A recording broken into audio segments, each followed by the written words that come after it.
All right, welcome back. KNL Sports Huddle. I'm your host, Cage Kiplinger, and I am joined, as always, by my co-host, Logan Hubert. We got a lot to get to today on this new episode. Got the PGA Tour Open Championship, our last major of the year, so we'll preview that for you guys. And as we hinted at last week, we're still doing these NFL division previews. This week we're doing the AFC North. So any Bengals, Browns, Ravens, or Steelers fans, definitely keep listening. How are we doing today, Logan? Doing great, yeah. I mean, NBA Summer League, WNBA. I mean, this is the best time of the year for sports. Wouldn't you agree? How about Bronny James? Yeah. Yeah. The Well, Bronny let's. James Cooper Flag game. That was an intriguing storyline for when people are desperate for entertainment, sports entertainment. That is Yeah. something good. So I prefer the Cooper Flag Dylan Harper storyline. that Let's didn't turn stay on out. that. Yeah, and they turned out to both have better performances too. So. Yeah, awesome. Well, let's get into Miss the Cut. I put a lot on here for you guys. A lot of NBA free agency, and because we're not doing a full-fledged MLB All-Star Game preview for you guys, just wanted to shout out some people coming into the Midsummer Classic. Let's start with basketball, though. So recently, LeBron's agent, Rich Paul, has reportedly been contacted by 4 teams about trading for the Lakers star. Don't know who those 4 teams are. That wasn't in the report. But obviously, this news doesn't get out unless they want it to. So LeBron's definitely forcing the Lakers' hand at this point. Thought I saw it was like Clippers, Mavericks, and this may have been fake report, but Clippers, Mavericks, Warriors, and Heat, or maybe Cavs. Okay. Yeah, I saw the Maybe. yeah Yeah, saw the original article. I didn't see any of the teams, but that yeah. new information. The Phoenix Suns and Devin Booker agreed to a 2-year max contract extension worth $145 million, and that'll keep him in Phoenix through the 2029-30 season. I believe he is now the highest paid player in the NBA based on yearly salary. So Phoenix overpaying for a guy who should not be the highest paid player in the NBA, but what else is new in Phoenix? So Oklahoma City Thunder, though, they lock up their big 3 for the future. Chet and J-Dub join SGA and sign for a total of $822 million in combined contracts. This time around, the Thunder are not playing with their food. They are getting these guys locked in. They're not going to make the same mistakes as they had with their last big 3. So definitely locked in for the next few years, and we'll see what they can do in OKC. One guy who won't be re-signing or won't be signing an extension is Nikola Jokic of the Denver Nuggets. We'll see if the comments made by the general manager earlier this offseason are going to come back to bite him. We'll see what happens with Nikola Jokic. Moving over to tennis, we did have one of the Grand Slams this past weekend. It was Wimbledon.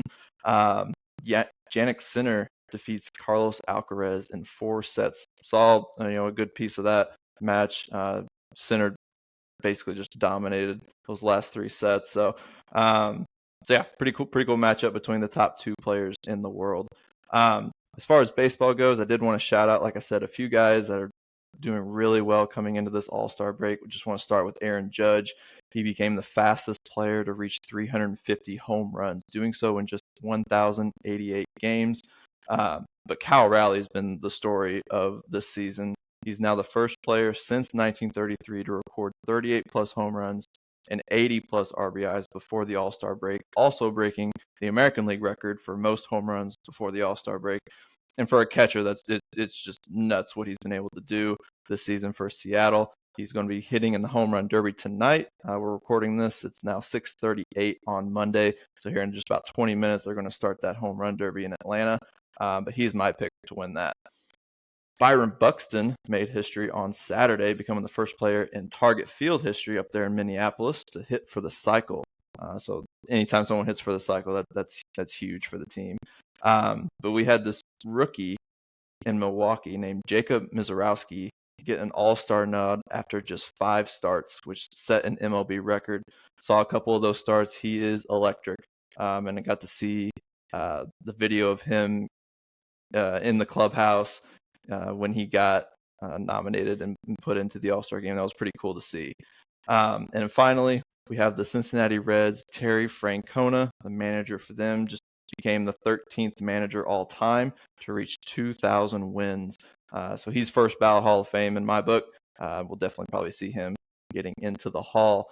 And as we transition into PGA Tour talk, I did want to shout out Charles Barkley, a guy who's been criticized for years, decades, for his golf swing. Carded an eagle for the first time in his golfing career at the American Century Championship. Put all those haters to shame, and can finally say he's done something well on the golf course. So pretty cool stuff. I've actually seen a swing. It's a lot better than it used to be. It's not as herky-jerky as it used to be. So pretty cool stuff there. But let's get into the Open Championship preview. It is our final major of this PGA Tour season. Kind of bittersweet because it's a fun one, but it's the last one. We'll have to wait till next year in the Masters to get another one. So just want to get your thoughts on this year's Open Championship. It is at Royal Portrush, but just like what comes to mind when you think of this particular tournament? So, for me, it's waking up early in the morning and seeing that the first groups have already almost finished, Yeah. which does kind of suck, but that really only matters Thursday, Friday, because come Saturday, Sunday, you're really only watching the leaders. And but it's also nice waking up and golf's already on. Like, you don't have to wait for that. That's also a benefit. But yeah, the Open's it's been a steady major, just bouncing around the United Kingdom, and this year we're in Northern Ireland for the first time since 2019, where Shane Lowry, I believe, won that one. So, but yeah, like you said, it's the last one of the year. We do have the Ryder Cup this year, so that we do have at least one more interesting thing in golf. Something to look forward to. But yeah, let's get into the player storylines because there's several of them. Yeah, so I think the first one obviously is Rory McIlroy coming home.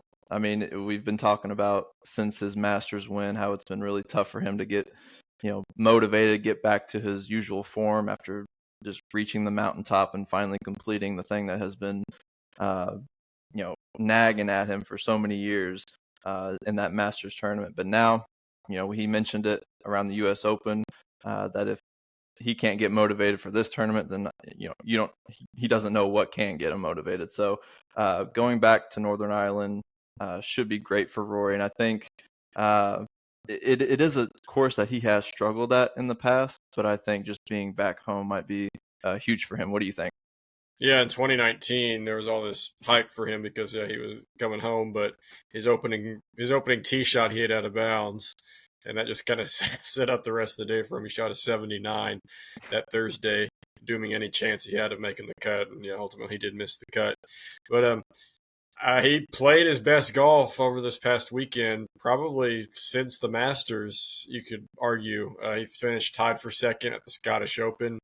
It's not a signature event, but you could almost consider it like the highest non-signature event. Because, look at all the names that were there. Like, all the top guys were there. Scheffler, Schauffele, forget who else. Hovland, Morikawa was there or not. But anyways, Oberg. But yeah, he finished tied for second. Played really good golf.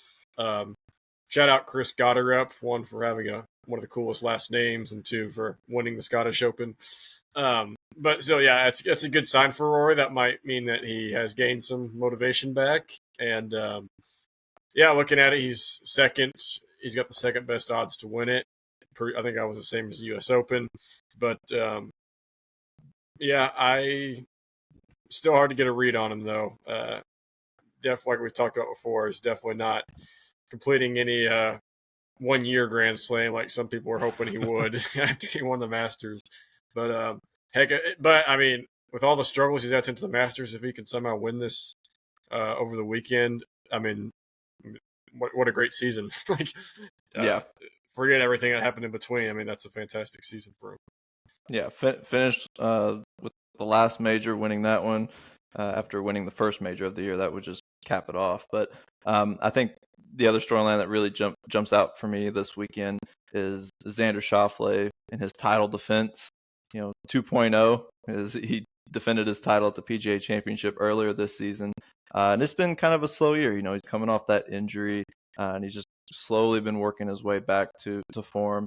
Will he be able to recreate what he did last year at the Open Championship this year? I don't know. But, guys like Scotty and Xander, are usually up there near the top, along with Bryson DeChambeau and Rory McIlroy. So it's going to be a lot of the heavy hitters as usual for these major tournaments. What do you think about Xander this weekend? Can't count him out. I mean, he hasn't had an abysmal year, but yeah, it's been a letdown for sure, considering he's coming off a year where he won 2 majors. But I mean, the farther we get through the year, the longer he is away from that injury. So, yeah. I mean, pressure kind of starts to rise back up again. Earlier, I gave him a pass because, he was coming off a rib injury. So, just even making the cut and contending was a win in my book for him. But, yeah, it's now getting to the point where, I mean, you're a 2-time major winner, so your expectations are high now. So, it's time to start getting back into winning mode for good old Xander. Yeah. I know one guy that is a bit of a sleeper for me this week, possibly, is Jordan Spieth. So, provided he's back to full strength from his neck injury that kept him out of the Travelers, he's never missed the cut in 11 appearances at the Open, with 5 top 10s, 3 top 5s, and the Claret Jug in 2017. So, he's a guy that I'm definitely going to have my eye on. Obviously, he's an entertaining guy to watch no matter what tournament you're watching. So anytime he's in the field in any weekend, he's definitely one to keep your eye on. Are there any guys that you're really looking at this weekend? So I just quickly mention the popular guys. Obviously, Scheffler's the favorite.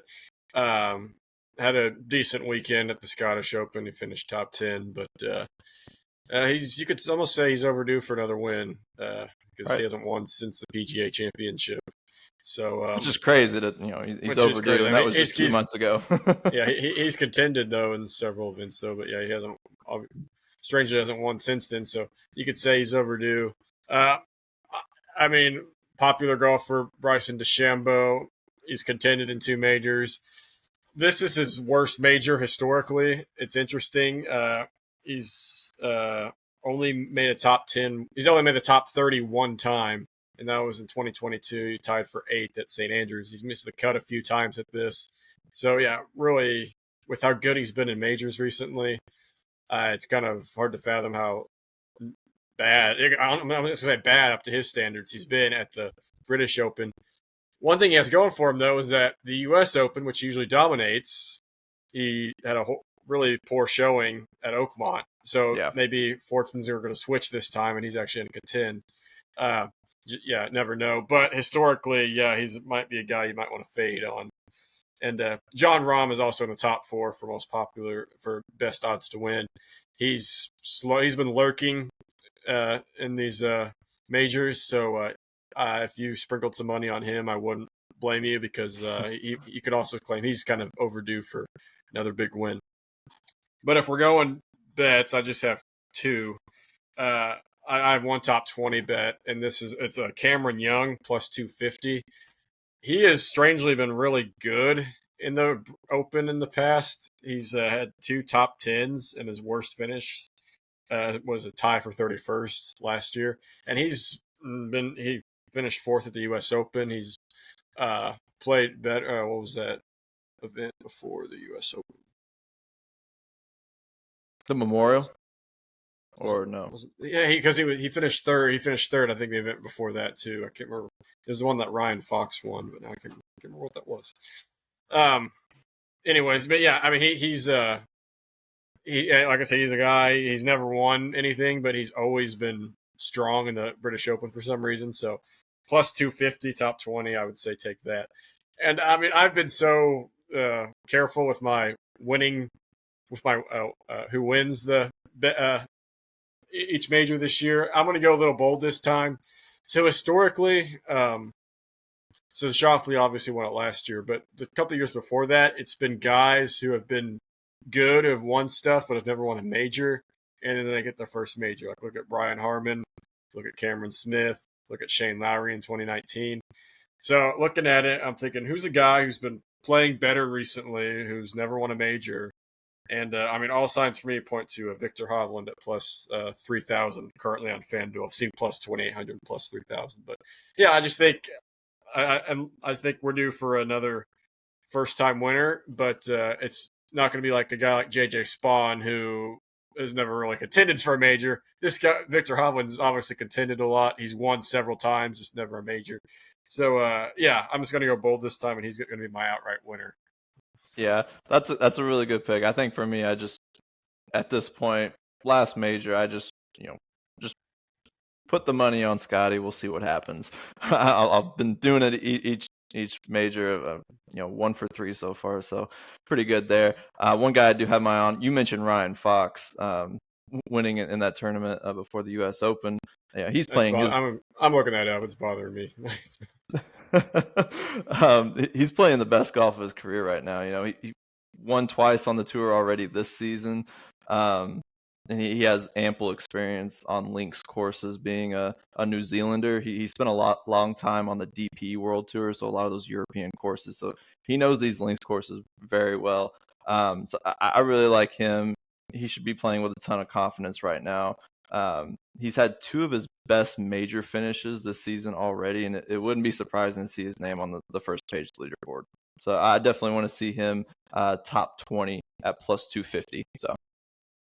Canadian Open, that's what it was. Canadian Open, okay, gotcha. So he's definitely riding high off that win. So definitely think that's a good pick. If you don't have any other guys, I do want to just quickly preview this course. So I know we've kind of previewed the courses on the past few majors, but Royal Portrush, obviously located in Northern Ireland, just the 3rd time this course has hosted the Open Championship. But it is the only course in Ireland to have hosted this tournament. It's the first since Shane Lowry's emotional victory in 2019 that you mentioned, but it's really characterized by its rugged natural beauty, dramatic dunes, and a very challenging links layout. It's nestled right on what they call the Causeway Coast. It has like breathtaking views of the coastline, the ruins of the Dunluce Castle, and obviously the surrounding landscape.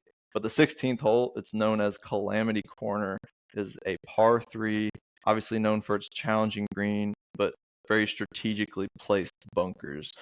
So really fun course. I always love seeing this tournament because it's so much different than what we see over here in the States. And as Scotty put, it's where golf was meant to be played, as he said in his press conference. So I definitely think it's a fun one to watch. Obviously, got to get up early if you're on the East Coast or in the Central Time Zone. West Coast, you might as well just stay up late, way past your bedtime to get the first couple hours of the first groups coming through. But one thing that I always love about this tournament is that over here it's always been called the British Open.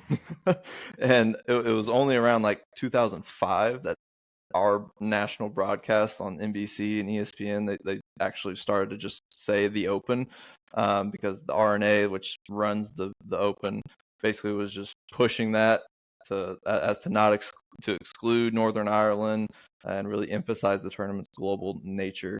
But this is the oldest of the 4 majors. It was first played in 1860, so it's an old one. It's a good one, and I think it'll definitely come through in a big way this week. Any last thoughts on this tournament?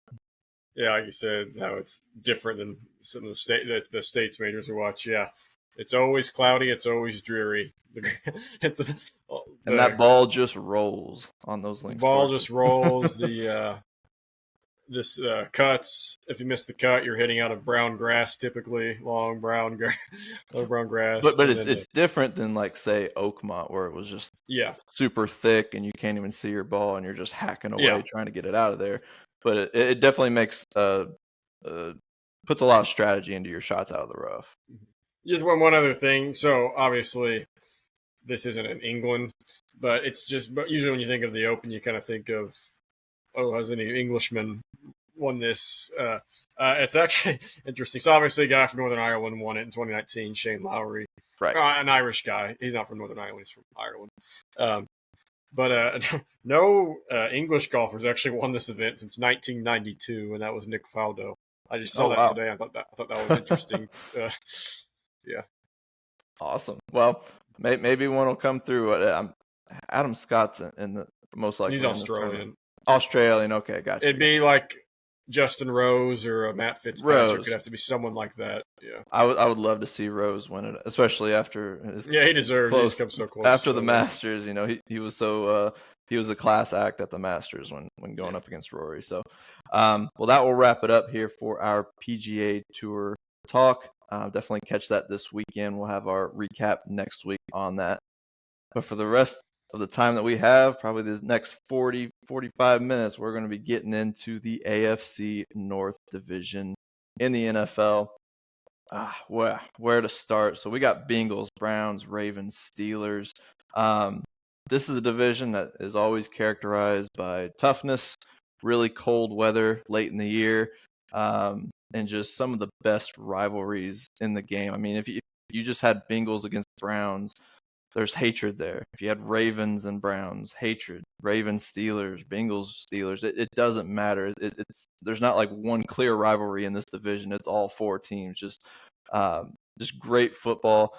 They even had Hard Knocks on them last season during the regular season. That was really fun to watch, as we saw just like how the teams dealt with the regular season. But I don't know which team that you were hoping to start with. I do want to start with my Cincinnati Bengals. So we're going alphabetically by their mascot. That would be first. All right, perfect. That's how I have them listed. But last year they finished 9-8. It's a tough way to end the year with the Chiefs bowing out against the Denver Broncos because they didn't want to face the Bengals in the playoffs. I'm not saying that's what it was, but they didn't have to play their starters, and they didn't, and Denver ended up making the playoffs, but finished 9-8. A huge, tough victory in Week 1 against the Patriots is the one that probably is haunting them from last season. This year they come in with the 14th ranked strength of schedule, and looking across the board in this division, it's 14th for the Bengals, 13th for the Browns, 9th for the Ravens, and 10th for the Steelers. They're all kind of middle of the road towards the top. So they play the NFC North, so obviously that's three playoff teams right there. Right. But they play the AFC East, and that was only one team with a winning record as well. So that's why evens out. That's why they're just above the middle of the pack. That's why they're not in the top 10, but yeah. Should be some entertaining games, though. But as far as the Bengals go, all the weapons are there for another incredible season offensively. I mean, the type of season that Joe Burrow put up last year, as well as Jamar Chase going for the Triple Crown for receivers, it was incredible. And to not have them in the playoffs was really weird, considering how successful they were offensively. This year's playoff or bust. You can't keep wasting the best years of Joe Burrow. You don't know how many more you got. This season, the O-line did get a little worse with the release of Alex Kappa. Obviously, off-season contract issues with Trey Hendrickson and Shamar Stewart have kind of put a dark cloud over this off-season a little bit. But as far as defensively, this is the most important part of their season, is if the defense can just hold up their end of the bargain, if they could even just be decent, if they can be a game or two better, this is a playoff team. And with new defensive coordinator Al Golden, he worked with young players at Notre Dame. He could really help simplify the roles of the young defenders that they have on this defense after the outgoing defensive coordinator, Lou Anarumo, really struggled to get the team to understand the complexity of his defensive scheme. So hopefully Al Golden can make this a little bit more simplified for these guys, and they can just get to playing football. They have 4 primetime games, including a night game on Thanksgiving in Baltimore.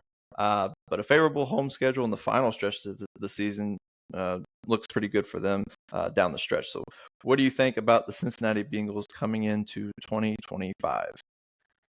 Yeah, my brief take on their schedule is that they got one really important stretch and difficult stretch for weeks 13 through 15. You just mentioned one of the games, but they got 2 Baltimore games sandwiched around a at Buffalo game.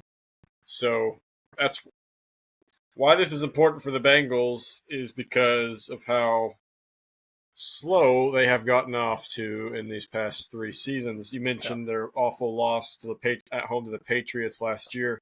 Well, that's kind of been the norm. They've started out 0-2 in each of the last 3 seasons. And I think 2 years before that was they got blown out by the Browns, which was just awful. Yeah.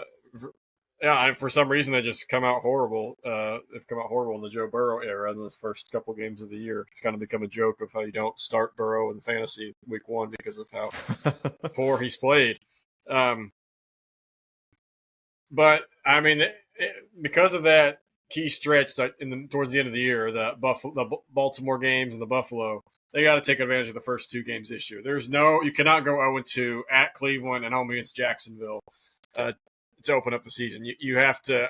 I think 1-1 with that schedule is kind of a failure because Cleveland's one of the worst teams in the league, and you get Jacksonville at home. So, yeah, you got to start out hot if you're the Bengals.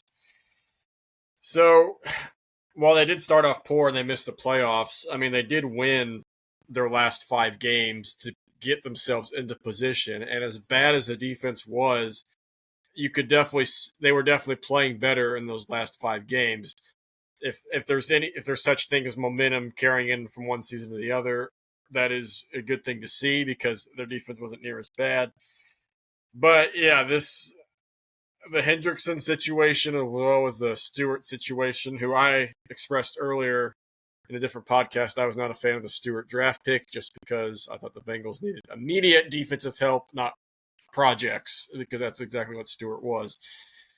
But now he might, who knows if he'll even play at the start of the year due to this contract issues. But yeah, I mean, they're going to need the defense to play a whole lot better because I don't think you can rely on a Jamar Chase triple crown again. Like, that's just so. For those who don't know, a triple crown for a receiver would be you led the league in receiving yards, receptions, and touchdowns caught. So Jamar Chase led the league in all 3 of those. And that's just so hard. It's just hard to do, but to repeat that, I mean, that'd just be insane to do that. You put him probably close to Jerry Rice conversations if he repeats it. But I'm just assuming that it's not going to happen again. So that just kind of gives it happened last year and you missed the playoffs. So that means it's not going to happen. That means the defense has to play a lot better just so you're where you were last year position-wise to at least be at that. So, yeah, I mean, their offense has tons of weapons. They're all secured. Higgins, Chase, Burrow. I really like Chase Brown as a running back. He's really good pass catcher, too, in that offense. But, yeah, I mean, their offensive line might be a little worse, too, like you said. So, it'll be interesting. Taylor's on the hot seat, too, because of that. Yes. And I would say if there's any team that the O-line can get worse and it's kind of okay, it's this one because Joe Burrow has done amazing things with the worst O-lines throughout his career in Cincinnati. I mean, he took one of the worst O-lines to the Super Bowl. So I think that is the one aspect where if they do get worse, it's not the worst thing in the world because you have Burrow under center and can do a lot of things. And he doesn't look like a very mobile quarterback. He looks more like the traditional Manning Brady type quarterback that's really good in the pocket, which he is. But he does a lot of things on the move, improvising, almost like Patrick Mahomes in a lot of ways. So if the O-line obviously got worse, but I think he can definitely do a lot of a good with a bad O-line.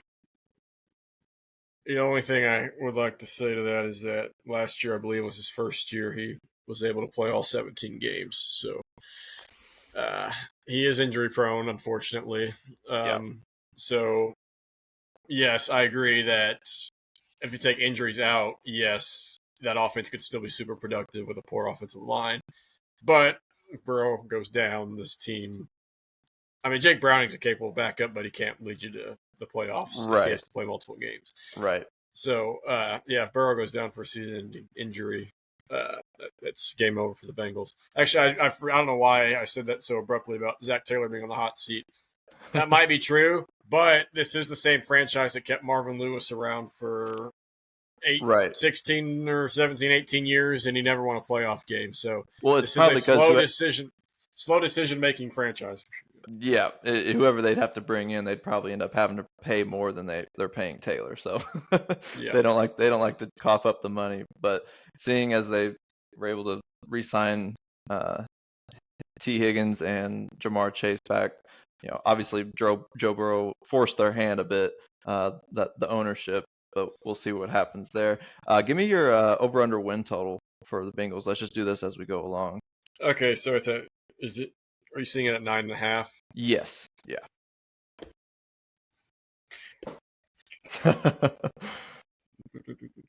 So this is one I don't feel comfortable with. I'm going to go under and say they win 9. I'm going to say it's going to be nothing. Nothing screams like anything's changed in the offseason. I think they're just going to reach the exact same point they were at last year. This might be just my hopes, my dreams, but I will say over on the 9.5. I do think they are the second best team in the division. So I think they can at least be a game better defensively, which will put them over that 9.5 line.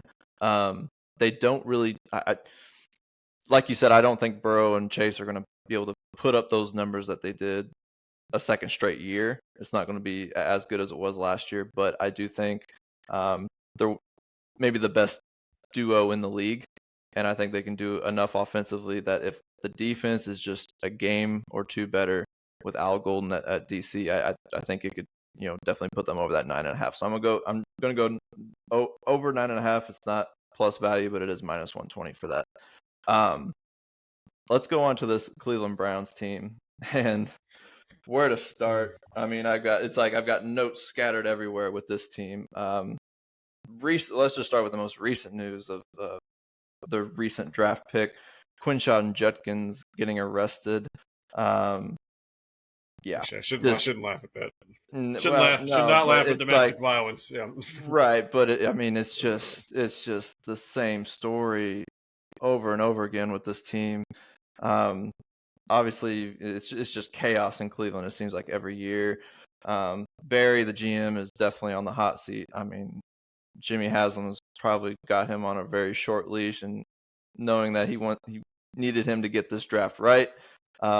Obviously, the Shedeur Sanders situation is weird. Stefanski's probably on the hot seat too, even though which is unfortunate. Yeah, I mean, he'll probably get hired because the fact that he immediately. I think he might have a winning record if we're being he might barely have a winning record with this franchise, which is pretty impressive. But when you factor in the Judkins getting arrested, Shedeur Sanders getting cited twice for speeding, the Watson contract and the weirdness of that whole situation, he's probably won't even see the field this year with his injury.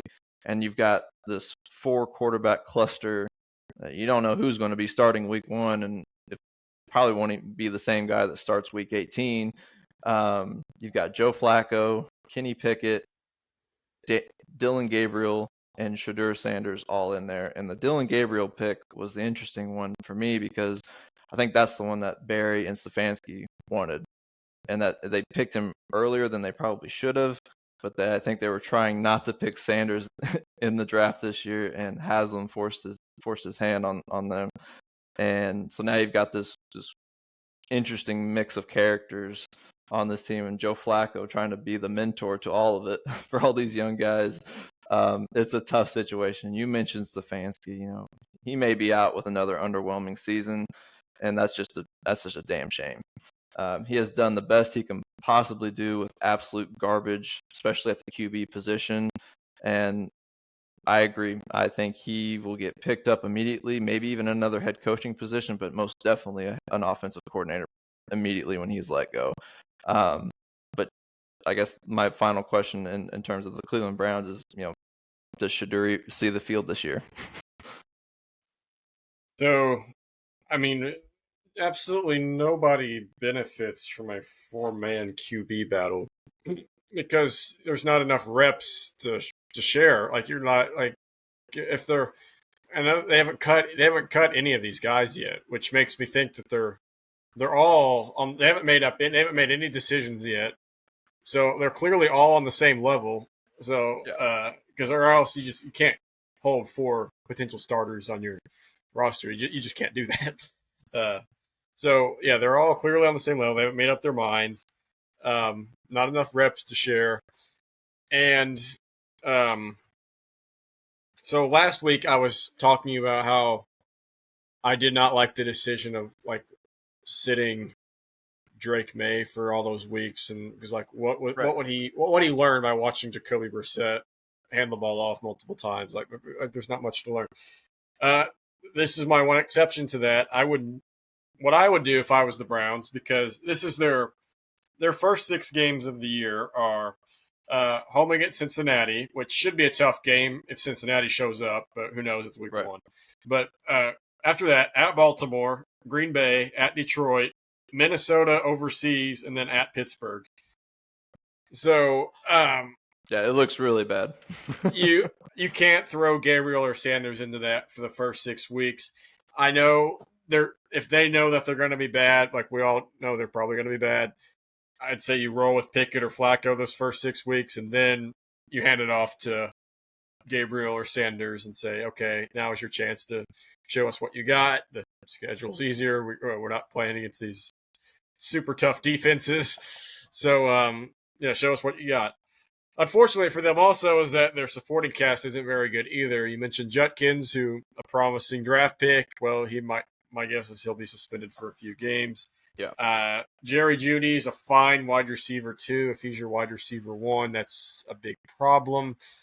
Now, I did like the drafting of the tight end from Bowling Green, Harold Fannin Jr. I think he was one of those few guys that didn't transfer out of a small school into one of the Power 4 teams. But yeah, I did like that pickup. A tight end does have I would say Njoku is one of the better tight ends in the league. And so you pair them up. Yeah, and for me, a tight end is a rookie quarterback's best friend. If you can just have a guy who just runs efficient 5-yard outs and you can just throw it to him for checkdowns or whatever, if nothing's open down the field, that's exactly what a rookie quarterback needs to develop.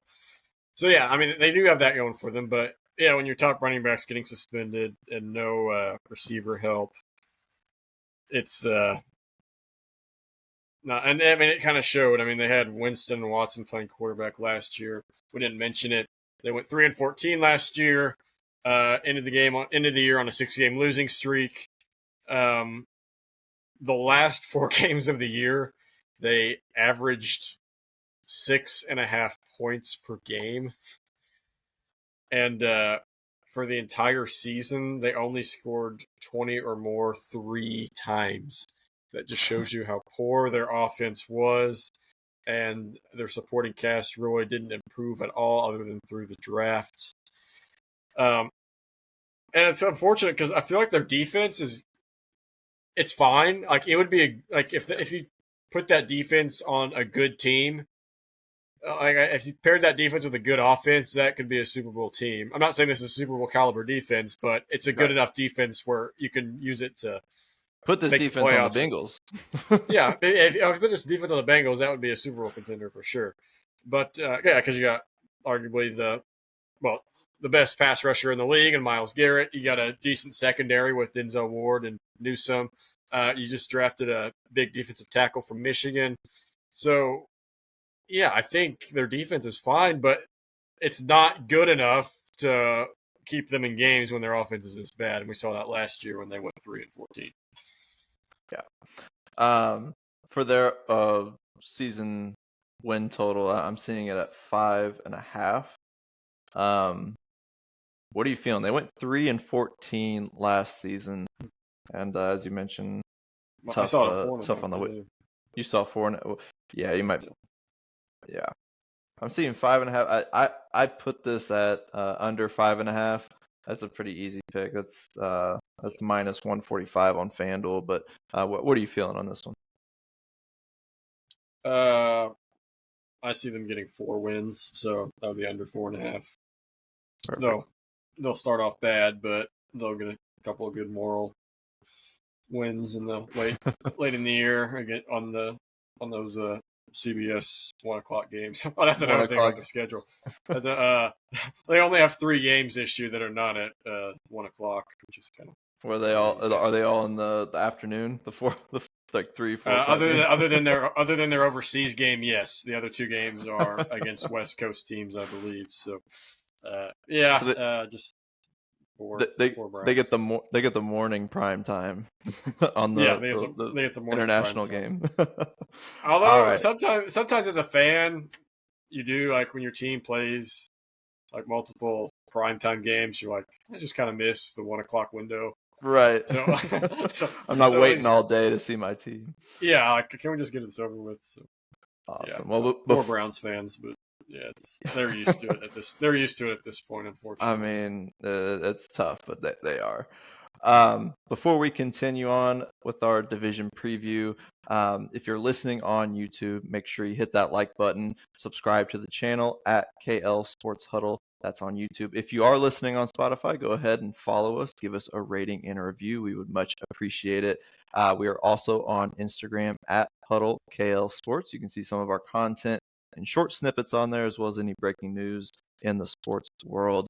Going into probably the favorite in this division, I would say, the Baltimore Ravens. So last year they finished with a 12-5 record. They come into this season with a 9th ranked strength of schedule. I put the question on here: is the Super Bowl window slowly closing on this team that seems to be right on the cusp of greatness? We see them do amazing things in the regular season. Obviously, Lamar Jackson is one of the greatest regular season players of all time. Probably should have won MVP last year, as he played even better than he did in his MVP season from the year before. But I don't know. I think so. So what really stood out to me in this offseason was their additions on defense. They brought in Jair Alexander. They drafted Malachi Starks, and already having Marlon Humphrey and Kyle Hamilton, to me, it could be the best secondary in the league. You've also got their corner, Nate Wiggins. He played his best games against the best talent like Chase and Higgins and Neighbors. His second year could be one of the best corners in the game. So I just think that group in the secondary for Baltimore is one to really look at. I really just put this team in the same boat as the Bills that we talked about last week. It's the Super Bowl is the goal here. I don't know that the regular season is as important to them anymore. I think they'll win this division fairly easily, but it all comes down to the playoffs, and this team can get over the hump. They couldn't get past Buffalo last year. They've had their struggles with Kansas City, so they're just kind of in the same boat with Josh Allen and the Bills of can they get over the playoff hump. But if it's just another disappointing year for Lamar and company, what happens with this team? Yeah, I mean, if they handed out trophies for teams for regular season, I mean, the Ravens would be a favorite almost every year because of how good they've been in the regular season. They'd win the NBA Cup. Yeah, they'd win the NBA Cup if the NFL implemented that, which would be kind of funny. Yeah, Lamar's career, he's 3-5 in the postseason. 0-3 against the Bills and the Chiefs. Those first 2 losses were in his first 2 years, even though that one against the Titans was kind of inexcusable considering they were the number 1 overall seed that year. But that was several years ago. But yeah, it's just regular season, they can go pound for pound against anybody. Come postseason, you just feel like, yeah, they're just the 3rd best team behind Kansas City and Buffalo. You feel like that every year. And sometimes Cincinnati. And you wonder why. It's hard to figure out why you feel that way. But even before the game, you're just kind of feeling that way. Like, I just don't really see Baltimore. Despite how good they were, I just don't really see them beating Mahomes. They've burned us too many times. Yeah, I guess. But, their defense, those additions were really good because their defense was like outstanding against the run last year, but they were the best against the run last year, but they were absolutely one of the worst against the pass last year. Kyle Hamilton's a good safety, but it's mostly because he's really good he's a good safety against the run. I mean, yeah, he does have some good plays in the secondary on passing plays, but yeah, most of his highlight plays are against the run. But yeah, they're awful against the pass, and that kind of kept them from being the best team in the league, I thought, last year defensively. But yeah, adding Malachi Starks and Jair Alexander in the offseason, and with the development of Nate Wiggins, when you already have two bona fide stars in Kyle Hamilton and Marlon Humphreys, yeah, that should be pretty scary for most opposing offenses. So here's the offense is where I don't know what to say. I have several thoughts. So Derrick Henry had a really good year last year in his first year with Baltimore.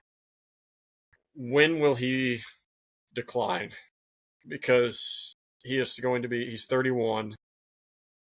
He is built different, more different than other running backs where he can last this long. But, I mean, he will reach a point, and it could be this season, where he just starts to decline fast. Running backs usually just hit a wall, and, yeah, they are no longer themselves. Are definitely a Hall of Famer. I'm not discrediting him. He's still an elite running back if he performs like he did last year. But, I mean, Father Time's undefeated, especially with running backs. And the other thing is, which no one ever wants to talk about this, and I don't blame them. I don't like talking about it. But, I mean, and it pains me to say, but I feel like Lamar's due for an injury. He's been healthy these last 2 years, and if you remember how he kind of had injury problems the 2 years before that, but he's been so healthy these last 2 years, you just kind of feel like, yeah, just the way he plays, he's probably overdue for a bad leg injury or something. I mean, there were times when he could have just gone out of bounds. There were certain games when I saw it, and he cuts back and takes a big hit, and I just think, Josh Allen can do that. He's a big body, he's strong. The leaner frame of Lamar, I wouldn't be taking those hits. And he does, and he did these last 2 years, and he's been fine.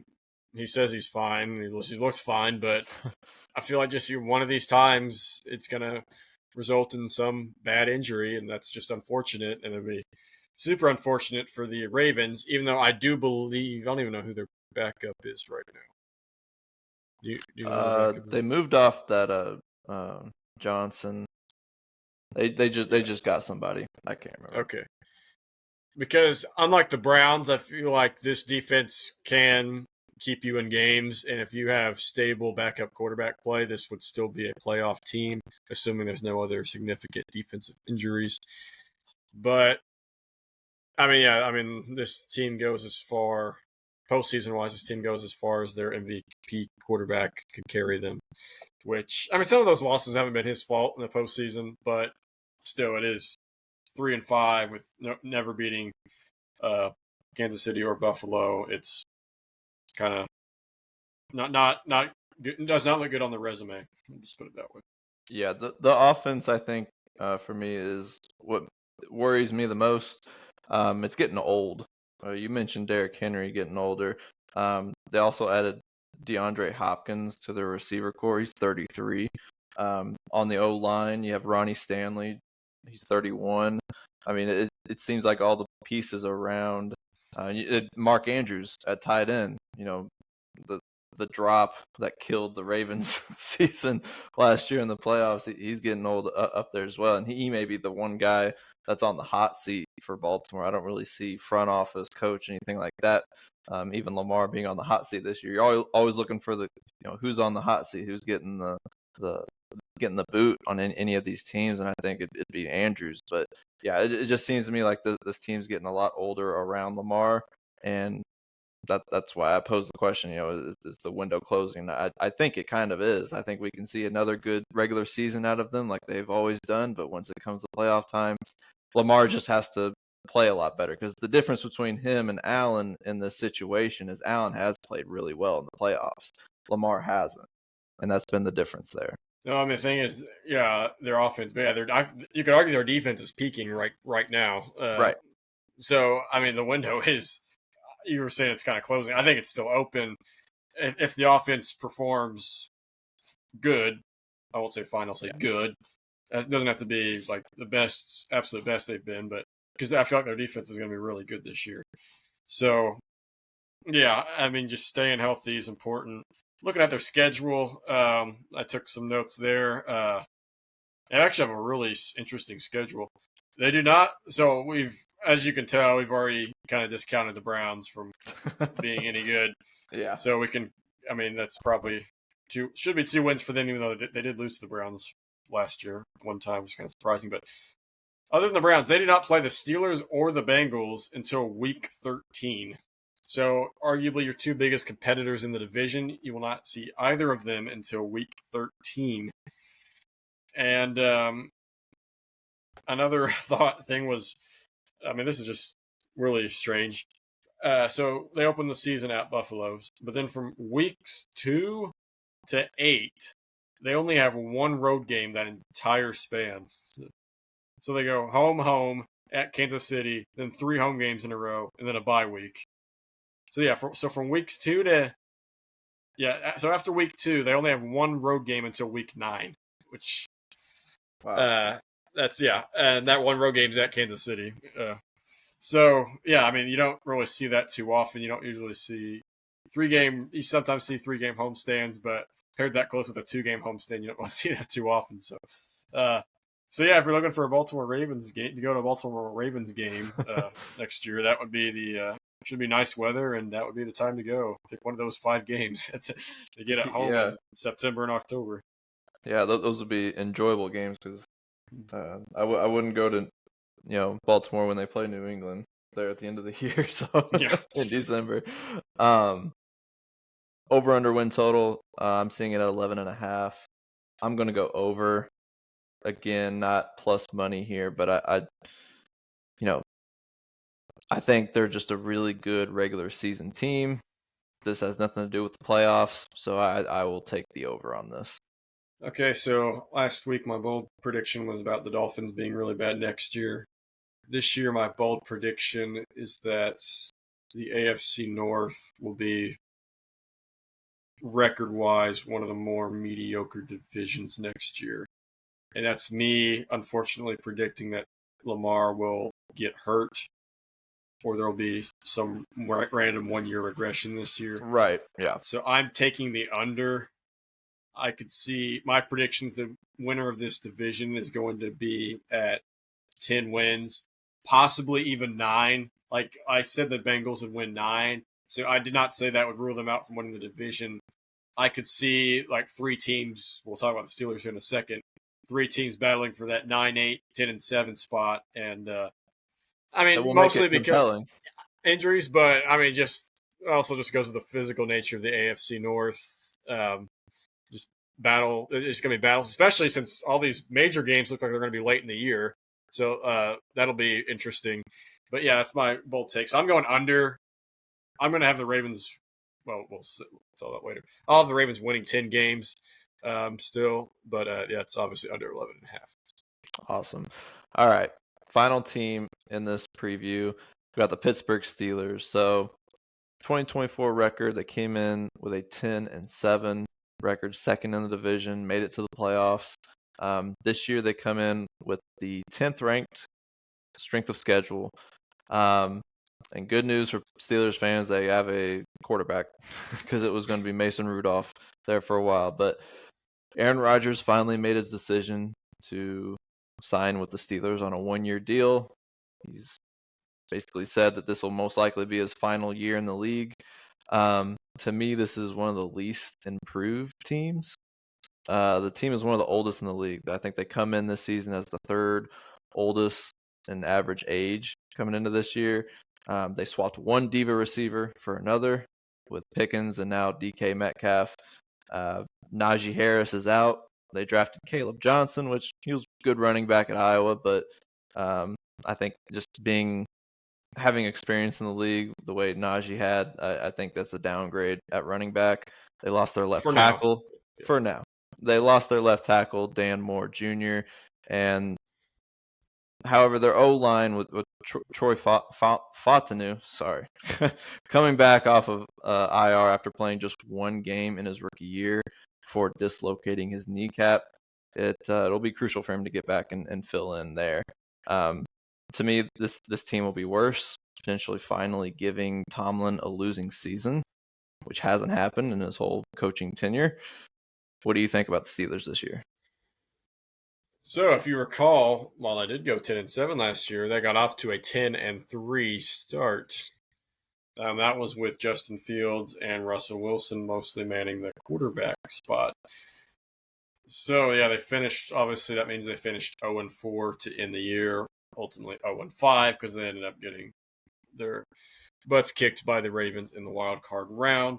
But to be fair, those last 4 games were all super tough games. It was like at Philly, at Baltimore, Kansas City, and a desperate Cincinnati team. So, to be fair, I mean, they were. So, the deal with Mike Tomlin these last 10 years is that he will never stray too far away from 500. He will be over 500, but he won't stray too far away in the win column. So, that when they started off 10-3, this was kind of predictable. He got the 10 wins. Okay, now we can't be too far away from 500, so we're going to lose 4 in a row.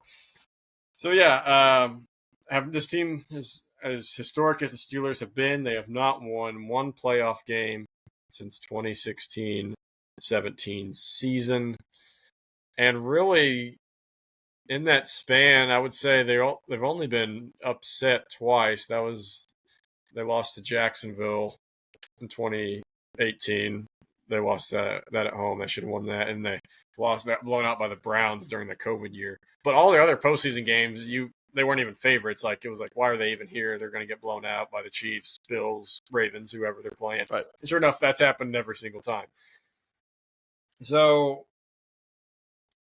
and you add Aaron Rodgers, who at this point in his career, I will say he's better than Russell Wilson right now.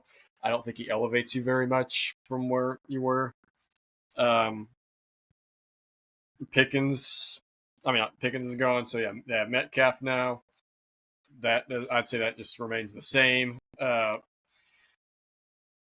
Ramsey, you haven't mentioned him. They got him in a deal recently. Minka Fitzpatrick is now on the Dolphins. They got Jalen Ramsey.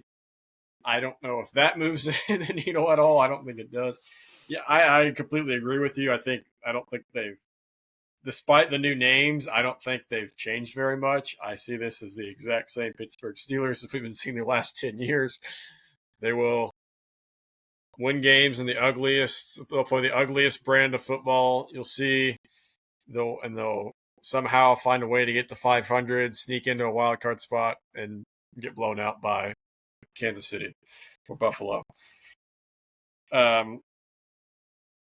The one thing, though, that could change that, though, is this strange TJ Watt contract negotiation that hasn't been going well, and they're throwing rumors out there that they're looking for trade packages, which I take those with a grain of salt at this point. But if they got rid of him, that would absolutely put Mike Tomlin's winning season streak in jeopardy, because their defense is fine. It's not elite Steelers defenses like we've seen in the past.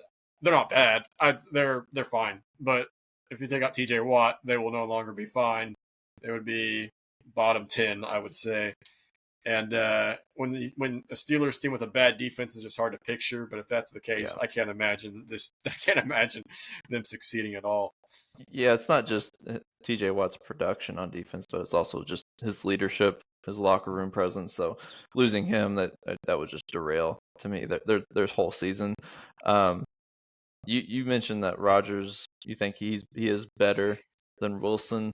Wilson got off to a really hot start with the moon balls, hitting Pickens for plenty of those in the middle of the year last season. I think it was just a weird. I know Rodgers has got the relationship with Tomlin, previous relationship with him. If I were Rodgers at 40 years old, why would I be going into the AFC North, which has some of the toughest defense. I mean, he's going to be going up against Myles Garrett twice. That's not who I'd want to be lined up against 2 times a year. It is just possibly his final year, so do what you want. But I just don't see the season going really well with the Pittsburgh Steelers. So for me, season over under win total, I'm seeing at 8.5. Man, I don't even want to make this pick. This is right there. Do you think Tomlin's going to get a winning record or a losing record? And I'm going to go under. This is my confidence. This is my only pick I have a slight bit of confidence in, and I'm going over. I love that 9-win Pittsburgh Steelers. It's a December, early January tradition like any other. Steelers somehow eke their way over 500, but have absolutely zero shot of winning the title. I just like they made no. This is assuming T.J. Watt plays. They made no really huge improvements. Every move they've made has been kind of a lateral move. But like I said, I think Rodgers is a little bit better than Wilson was last year. So that's why I think, barring injuries or T.J. Watts doesn't play, they'll be almost the exact same. I don't think they'll get off to a super hot start, but and when I made notes about their schedule, there really wasn't anything super interesting. Just point out some tidbits. They play at the Jets week 1, so that's obviously Rodgers versus Fields. We talked about last week they switched teams. And week 8, pardon me. I really wish this was an away game. Unfortunately, it's home, but Rodgers finally gets to play against his Green Bay Packers. That would have been awesome. I wish it was at Lambeau. That would have been perfect for his last season. So he makes a return to Lambeau one last time. But unfortunately, yeah, it'll be at Pittsburgh. But still, it's interesting to see him play against the team he spent all those years with. All right. The way I have this division shaping out, I got Ravens, Bengals, Steelers, Browns. Yeah, that's I have Ravens at 10 wins, Bengals and Steelers both at 9 wins, and then Browns at 4 wins. So basically the same thing. We just have a difference of opinion on the over-unders on most of these, but the standings stay the same. We'll finish this the way we finished off last week. We'll say, though, so just brief history, Ravens have won this division. This would be a three-peat if they win. They've won 4 of the last 7 division titles here in the AFC North, and they've won the last 2. So if they do win this year, it would be a three-peat. And just one other stat, if anyone's wondering, the Browns have the longest shot of anybody in the league to win their division at plus 3,100. Awesome. Well, like I said, we'll finish this the way we did last week. Logan, give me your fantasy football players in the AFC North that guys should look out for when drafting their teams this season. So I don't know if I've ever picked first overall in a draft. I've never been that bad, luckily, in fantasy. But I keep seeing Jamar Chase's name at the top. That's also not good for Bengals fans because usually when you're drafted first overall, you're not going to be as productive as you were the previous year. So, but so obviously this division is a little different than last week's AFC East, where there aren't many star skill players at the top. This one you got a few. You got Jamar Chase at first. Derrick Henry is rated 10th. He's at this point in his career, I just don't know how to feel about drafting him with the first round pick. Just like I said, that fall off could happen at any time now once you're at 31. So be cautious with him. And then I love Chase Brown. I think other people love him too because he's like 23rd. So that'd be, if you're in a 12-man league, that'd be late second round. But yeah, he's like Joe Burrow loves throwing checkdowns to him, and obviously the best fantasy running backs are usually the ones that they throw a check down. You can run a lot like Saquon and throw checkdowns too, like Saquon also caught. That's why he was so good last year. Chase Brown, I could see he won't get as many touches because of the Chase and Higgins. You got to address those. Burrow's got to address those guys, but Chase Brown's a for sure second round pick. And I would, if I had him at pick 21, 22, 23, I would highly consider taking him. I made a mistake. I said Josh Allen was the top quarterback last week. That was a mistake. Lamar Jackson's slightly above him. If he stays healthy, that's understandable. But like I've said, I could see him being injury prone this year. Josh Allen isn't injury prone. He can take the hits. So I'm not a big draft the best quarterback guy, but if I was in that position, I would lean Allen over Jackson. And then you look at the Steelers and Browns. The highest Steelers 47th on the draft board, and that would be DK Metcalf. It could be a decent wide receiver too in fantasy. So I mean, when you're drafting this round, you're not, the odds of you hitting on like an absolute stud are low. Like you got to think of, okay, I just need this guy to get me 12 to 14 points per game. Can DK Metcalf do that?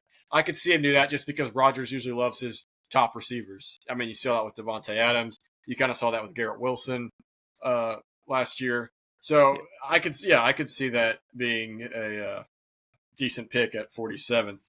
I don't like Jonnu Smith, despite how good he was with the Dolphins, and that's mostly due to Aaron Rodgers. He's had this weird relationship with tight ends where they haven't been super productive when he's the quarterback. So, yeah, Jonnu Smith was a hidden gem last year with Miami. He caught a few touchdowns, but I don't see that after he was traded to the Steelers. And what would you guess the highest rated Brown is? Like on the rankings? Oh, yeah, man. On the draft rankings. Triple digits. Not that bad, but not that 70, bad. Okay. Well, 77th, but unfortunately it's Quinshon Judkins, so his stock might drop a little bit. He gets suspended. That's really bad. Then it goes down to 80 for Jerry Jeudy, which I would say, since he's their wide receiver one, at that value, an 80th pick for a wide receiver one on a team, I mean, might as well take it. I mean, you could use them when your star is on a bye week or something. Yeah, the Browns, they got to throw to somebody, so And but David Njoku's 85th, and he's if you're not high on taking Kelsey or Kittle or Hawkinson, someone like that, if you're not like a big draft tight end early guy, that's a guy you should definitely target with the around the 80s, I would say. Awesome. Mark Andrews, I don't know how to feel about him because I agree. I hear what you're saying that he could. If he has a bad year this year, he's probably on the hot seat. But you cannot trust Isaiah Likely. I don't know what happened there. He dominated week one, and then he was just a no-show the rest of the year. So I don't know if Lamar just has issues thrown to him or what. So, I mean, Andrews had a somewhat steep drop-off last year because he was one of the most efficient tight ends in the league, fantasy-wise. So, if you're desperate and haven't drafted a tight end yet and you're around the high 80s, early 90s, and Mark Andrews is still on the board, I would take him. He's just a guy I would not reach for. That pretty much does it with my overview of fantasy guys. Awesome. Joe Burrow, and like I said earlier, if you have Joe Burrow on your team, consider sitting him week one, but then play every other week. Good advice there. That's week 2 of Logan's fantasy football focus there. Good stuff there. That'll wrap it up for us here at the K&L Sports Huddle. Next week, we will be back with you guys recapping the Open Championship, British Open here in the States, and the AFC South. I know we got some Colts fans that are going to be listening in, so definitely tune in next week as we'll be covering the Colts and the Texans, Titans, Jaguars. Fans of those teams, definitely tune in next week. So that's it for us here. I'm Cage Kiplinger. That's Logan Hubert. See you next week.